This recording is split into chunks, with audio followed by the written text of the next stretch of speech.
Fala galera, seja muito bem-vindo aqui ao canal do Lucrando com MMA. Se tem UFC, tem palpite aqui no canal do Lucrando com MMA, então já se inscreve no canal, vamos quebrar tudo aí com a análise completa, tá galera, desse UFC Fight Night Whittaker contra Aliskerov, tá? Dia 22 de junho, sabadão. Detalhe muito importante para você que tá vendo esse vídeo, esse evento vai começar 12h30, tá? Horário de Brasília, aqui do Brasil. Por que esse evento vai começar 12h30? Porque é no fuso horário da Arábia Saudita, tá bom? Cidade de Riad. Então a gente vai ter que fazer essa adaptação. Eu realmente espero que você preste atenção nisso, tá? Para você não ser pego desprevenido. Então já anota aí na agenda que vai ser no horário do almoço aí, beleza? Horário um pouquinho diferente, mas vamos que vamos. Bom galera, lembrando, tá? Que aqui o propósito do canal é a gente analisar com viés de aposta, ou seja, o que quer dizer isso? Explorar as linhas e odds, né? Fazer uma análise do que a gente leva em consideração, tentando buscar um lucro, tentando forrar, ganhar grana, fechou? Então não vai ser uma análise tão meramente levando em consideração quem vai vencer ou não. Tem vezes que a gente vai explorar o método, vai explorar o round e coisas nesse sentido, mas levando em consideração todo o contexto que embarca aí cada luta em si, fechou? Vamos que vamos. Então galera, a primeira luta aqui, Xiaolong contra Zhang Holi, né? Um chinês contra um atleta sul-coreano. É uma luta aí do peso galo até 61. O que eu tenho a dizer dessa luta, galera? O Xiaolong, que é esse cara aqui, ele vai estrear no UFC, e o Chong Li também. O Chong Li é um striker, tá? 1,73 m aqui, todas as suas vitórias predominantemente vêm mais por nocaute. E o Xiaolong é um cara assim que em sua maioria ele tem lutas indo para decisão ou nocauteando e finalizando também. É um cara bem completo. Mas apesar disso, como é que eu posso dizer isso aqui? A gente não tem tanta informação desses lutadores porque são eventos que a gente não conhece muito. Esse WLF Wars aqui, por exemplo, uma estatística muito doida, mas olha o tanto de luta que esse Xiaolong fez em 2019. 1, 2, 3, 4, 5. 2020, 1, 2, 3, 4, 5. Então 5 lutas por ano, uma coisa assustadora, entendeu? São caras assim que lutam demais. Você vê que ele já tem... Quantos anos que o Xiaolong tem? 26 anos e... Pô, são mais de 34 lutas de MMA profissional. Uma coisa assustadora. Então assim, tempo de octógono, a vantagem é do chinês. O chinês também tem um bom número de lutas, tem um bom número de vitórias por finalização. Então, um cara que, se precisar quedar, ele representa.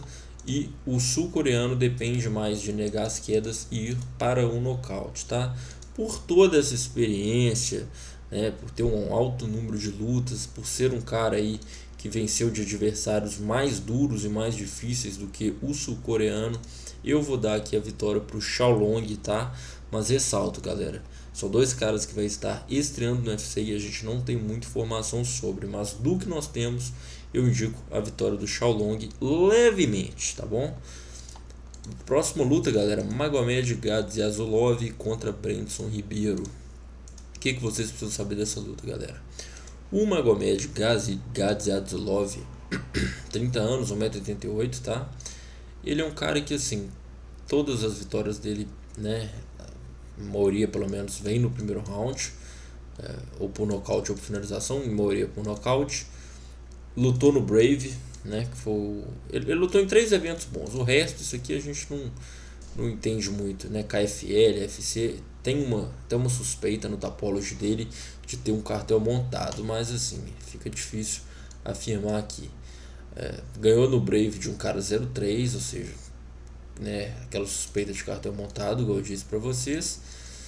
E, enfim, ele estreou no Contender Series contra o José Medina, que é um boliviano, isso mesmo, ele é o primeiro boliviano do UFC.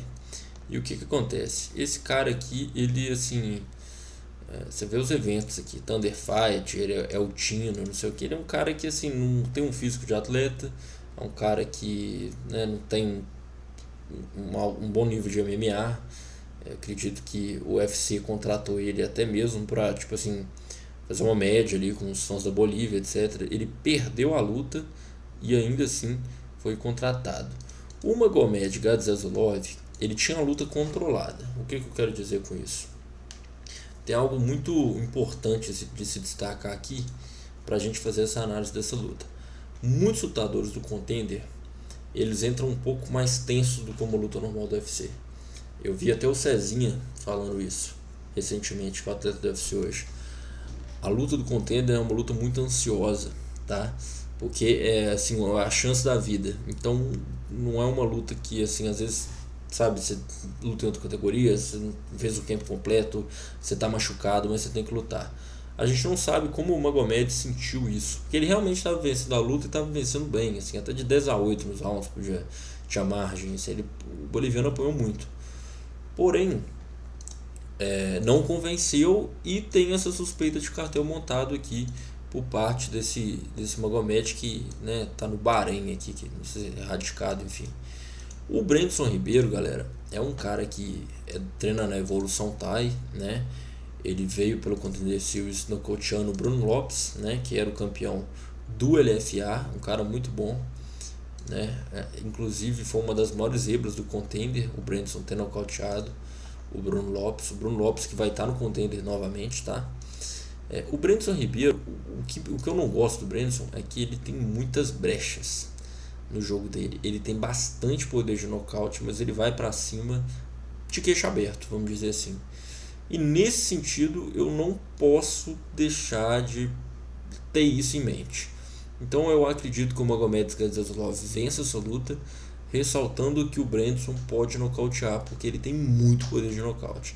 Acredito que essa luta não vai até o fim. O Brandson, do que ele mostrou na luta contra o Zeng, que ele estava vencendo e tomou um contragolpe, ele ficou explícito qual que é o jogo dele, é ir para cima, marchar para frente. Aqui no cartel dele a gente não tem, né, assim, muito parâmetro de falar que o cara ele foi campeão de tal evento aqui da América do Sul e tudo mais, ele nunca lutou um Jungle Fight, ele nunca lutou um LFA e etc. Mas é um cara de mão pesada. Mas eu tenho que ressaltar isso para vocês aqui, que o Magomed ele é um cara assim, muito estratégico e voluma bem. Eu acredito que é um pouco favorito por essas brechas que o Brandson permite no seu jogo. E se você tiver com curiosidade de ver isso que eu tô falando, vê a última luta do Brandson contra o Zhang, que vocês vão entender um pouco melhor do que eu tô dizendo, tá bom?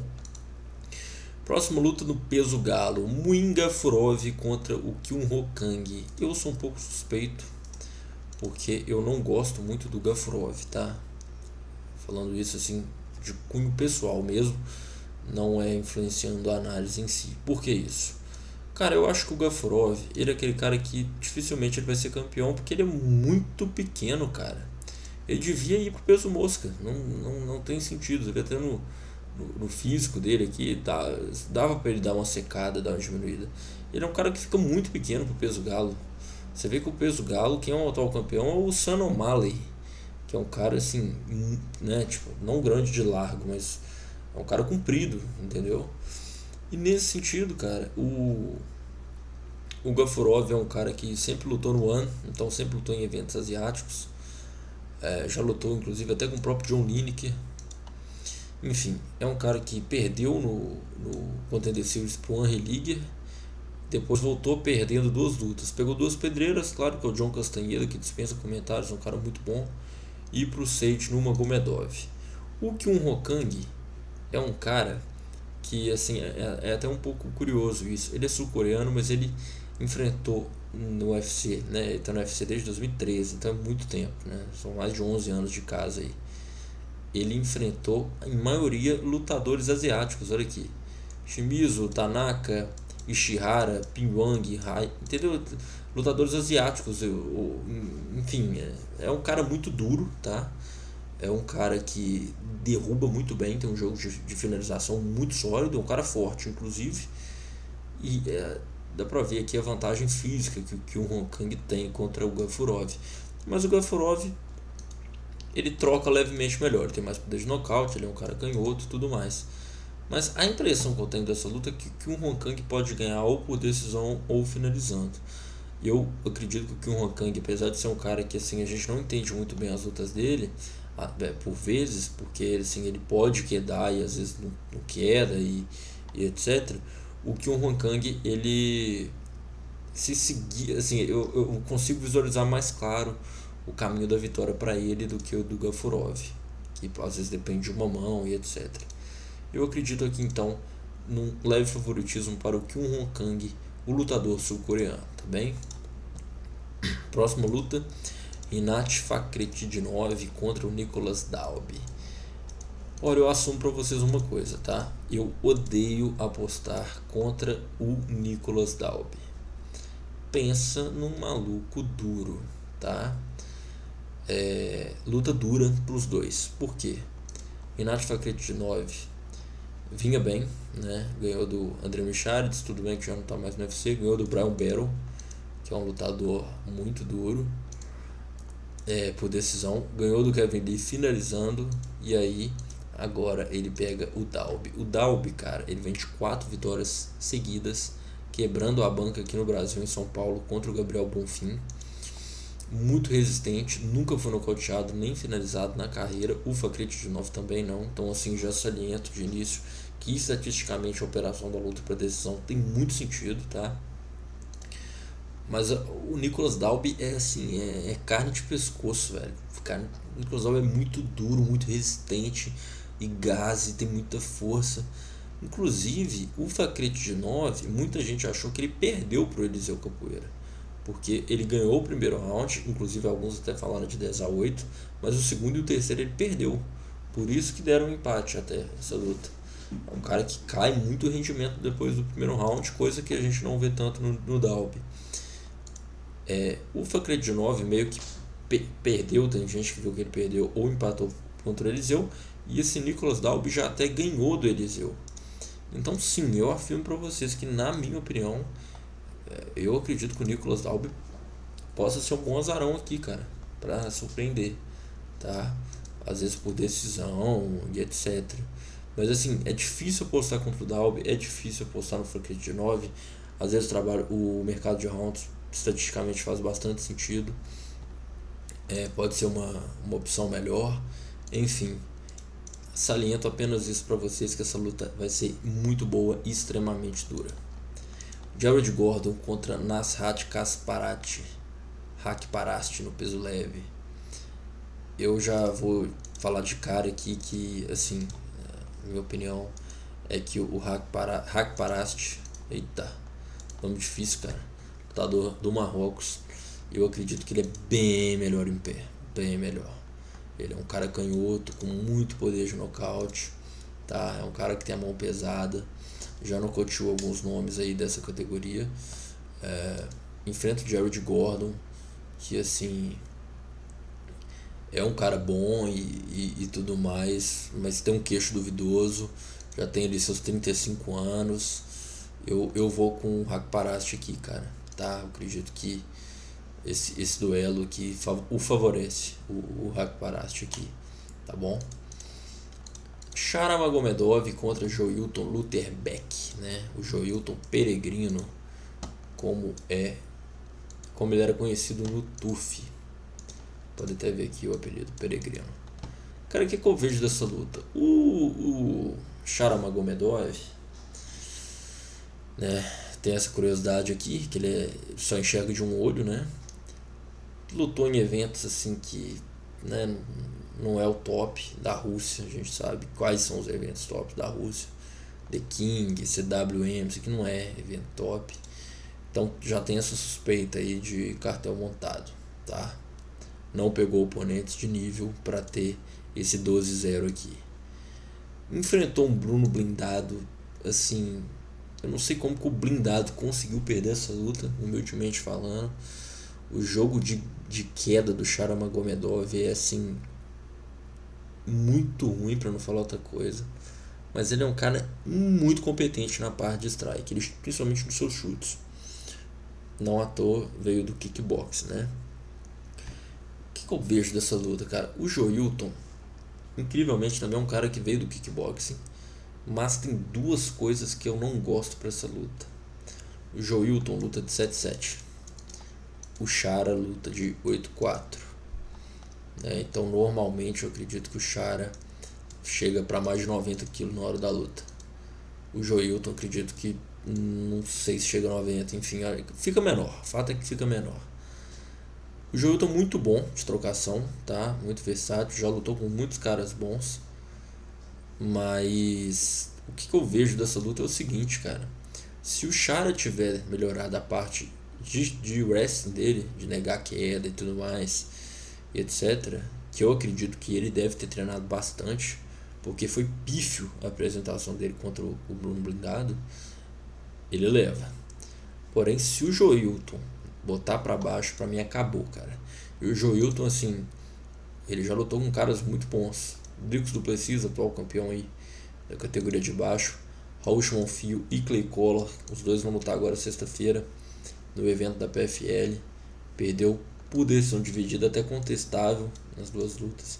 É um cara que se vira bem nos dois níveis da luta, é bom de adaptação, sabe mudar. É um cara que, pô, tá tomando atraso ali, império, queda. Mas assim, eu tenho um certo receio do Joilton querer trocar porrada com o Chara e acabar sendo nocauteado, tá? Mas assim, a impressão que fica é, se o Joilton botar pra baixo, ele leva, pelo que o Chara apresentou contra o Blindado. Mas por ter essa condição de não estar com o campo completo, 77 quilos, eu ainda tenho que dar o leve favoritismo pro Chara Magomedov, tá bom? Não sei se vocês vão concordar comigo, mas é um pouco da minha análise, assim, um pouco, para esse combate. Eu acredito que o Chara, não é possível que ele não tenha trabalhado a parte de solo. Foi muito ruim a apresentação dele contra o Bruno Blindado, tá bem? Próxima luta, galera, iniciando aqui agora o card principal. Johnny Walker contra Volkan Ozdemir. O Volkan Ozdemir, galera, é um cara que conseguiu sua primeira vitória por finalização na carreira ano passado contra o Bodan Guskov. Então, assim, é um cara 100% striker, é um cara que gosta de trocar em pé. Enfrenta o Johnny Walker. O que eu tenho a dizer do Johnny Walker? Muito poder de nocaute, né? E muitas brechas, né? É um cara que tem bastante brechas no jogo dele. Eu não sinto confiança, tem que assumir isso pra você, eu não sinto confiança de apostar no Johnny Walker. Porque esse mesmo poder de nocaute que ele tem um queixo muito duvidoso. Ele já foi nocauteado várias vezes na carreira, inclusive na sua última luta, né? Ele ficou 5 meses sem lutar, né? Pra estar lutando agora. É até um tempo ok de recuperação. Eu acho ele um cara com muita mobilidade, golpes surpreendentes, joelhada, rodado e etc. O Volkan Ozdemir é um cara muito, assim, de baixa mobilidade. Ele é um cara perigoso, com poder de nocaute, mas é um cara, assim, que, por exemplo, o principal forte dele na carreira inteira dele é o nocaute, a parte em pé. Ele não nocauteia alguém desde 2017 e já foi nocauteado, inclusive, para caras que não são do striking predominantemente. O próprio Daniel Cormier nocauteou ele. Então, cara, eu não, assim, a impressão que eu tenho é que o John Walker precisa de um golpe para finalizar essa luta. E o Volkan Ozdemir é aquele alvo muito fácil, no sentido que ele fica muito parado. Ele tem aquele jogo muito retão, assim, de ficar andando para frente e soltando golpe.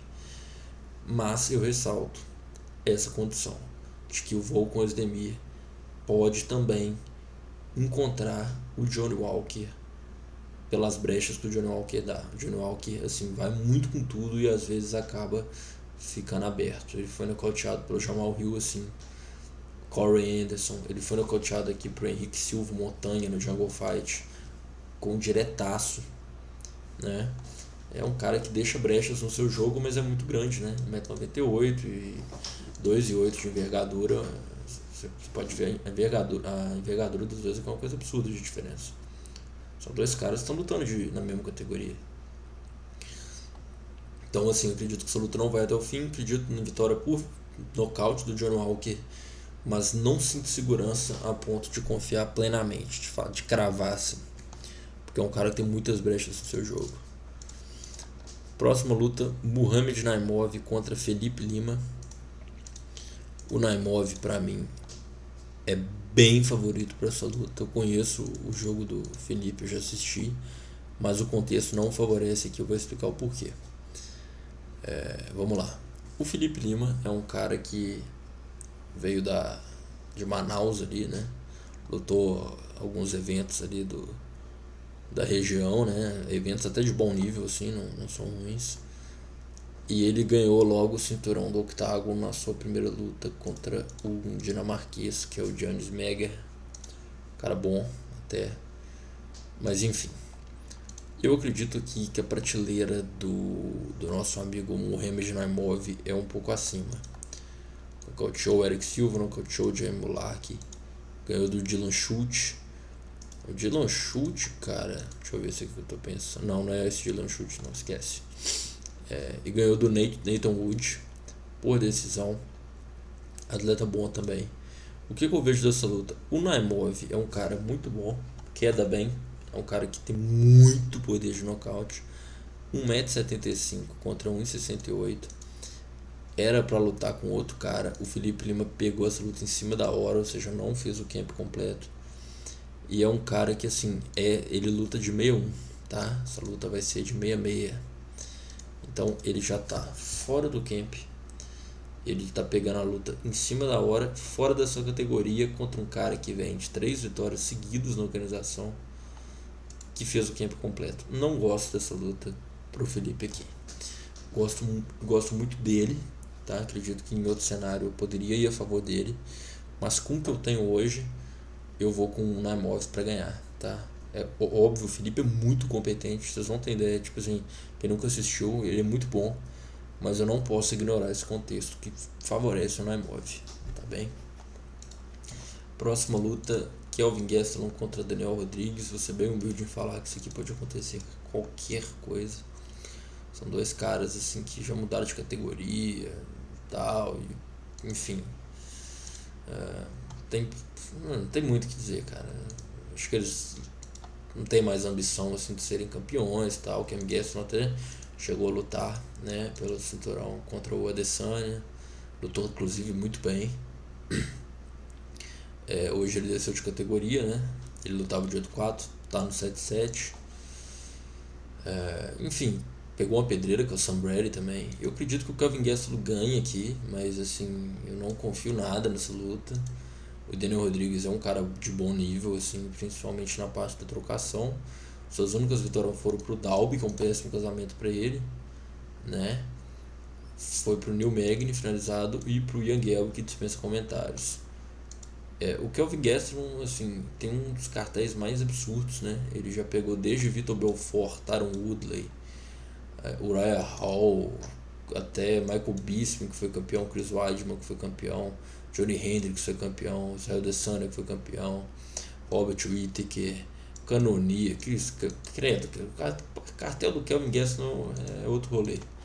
Então, assim, eu dou um leve favoritismo pro Kelvin Gastelum, mas ressaltando que assim, essa luta pra mim, inclusive aí, sei lá, acho que pode até ir pra decisão. Alexander Volkov contra Sergey Pavlovich, luta de peso pesado entre dois russos, né? Pavlovich é extremamente duro, né? E eu preciso de ressaltar isso aqui.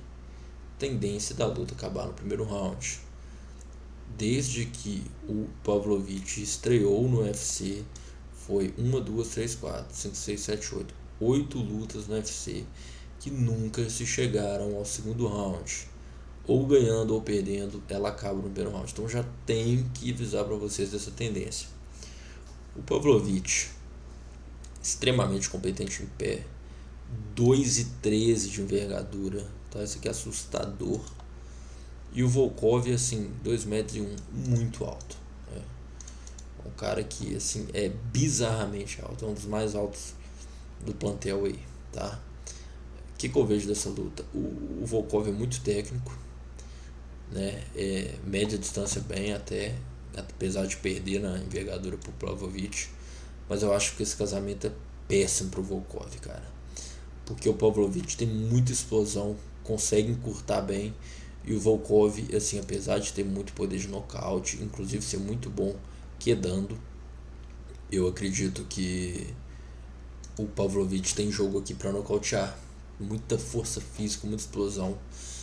E na verdade eu até falo que o Pavlovich pode ganhar de qualquer um dessa categoria, menos do Tom Aspinall, porque o Tom Aspinall eu acredito que consegue casamento, favorece o Tom Aspinall ali, mas eu acredito que ele vence do Volkov aqui.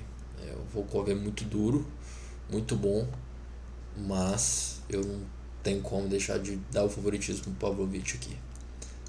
Inclusive eu acho que se o Volkov ganhar é botando o Pavlovich para baixo. Mas como que você bota esse bicho para baixo? Complicado, né? Robert Whittaker contra Ikram Aliskerov na luta principal. Nossa, cara, essa luta aqui vai dar o que falar. Vamos lá. Robert Whittaker e Ikram Aliskerov. Aliskerov pegou essa luta até um pouco de sorte, né? Tá na sua terceira luta pelo UFC. Todas nocauteando no primeiro round também. É válido dizer isso. Sua única derrota foi pro Chimaev na carreira. Muito bom, canhoto, trocador nato. Apenas uma luta sua em toda a carreira. Ah não, foi apenas uma não. Foram apenas 3 lutas na carreira. Foram para decisão, mas a mais recente, né? Só pega cara duro também, né? Pegou o Tchulilin no Brave, que hoje tá no UFC. Já pegou o Chimaev, como eu disse. Cara, o Aliskerov, bicho, ele tem um ponto que pra mim é determinante nessa luta, que é o seguinte: eu sinto que se essa luta precisar de ir pro chão, a vantagem é do Aliskerov. E eu sinto que o Whittaker dessas últimas lutas, ele assim, foi um cara que se desgastou bastante contra o Adesanya. Isso pesa bastante a cabeça do cara, porque ele teve 2 oportunidades de ser campeão e ele foi, assim, ele perdeu na bola nas 2, né? Claro, ele ganhou ali contra o Romero, né? Mas contra o Adesanya complicou pra ele, deu uma zedada. O que eu penso pra essa luta, cara? O Whittaker foi nocauteado brutalmente pelo Dricus du Plessis. E assim, o Aliskerov talvez seja até mais técnico que o du Plessis em pé. E contra o Borrachinha, o Whittaker quase foi nocauteado, né, cara? A gente lembra desse giro rodado. Olha, por incrível que pareça, pelo casamento, eu gosto muito do Whittaker, tá? Eu sou fã dele. Mas assim, diante das atuações e etc., eu vou arriscar aqui a botar uma fé no Aliskerov. Eu vou no Aliskerov para vencer, porque é um cara de muito potencial e é um cara que, assim, sabe quando o universo conspira pro cara? Acho que se assemelha muito ao que aconteceu com o Poatan nessa divisão. O cara vai recebendo oportunidade ali e tal, quando o vejo tá ali, e é aquele cara que tem, assim, jogo para isso. Eu acredito que o Aliskerov é um cara que vale a pena a gente botar fé aqui, porque o Whittaker não tem apresentado essa dominância que ele tinha antes. Beleza? Então é isso, galera. 2 recados rapidinho aqui. Se cadastre na Rambet com meu link, tá na descrição. Você ganha R$25 de aposta grátis. Beleza? Se cadastrando no meu link, se você ainda não tem uma casa de aposta. E se você quer aumentar seus rendimentos, vem pro meu grupo VIP. Entradas diárias personalizadas, a gente vai fazer a cobertura completa desse evento. Vai ter múltipla, vai ter bingo, entrada segura, tripla, dupla, enfim. Então, melhores informações na descrição. Tamo junto, qualquer coisa me segue nas redes sociais, manda mensagem. Fechou? Forte abraço, valeu.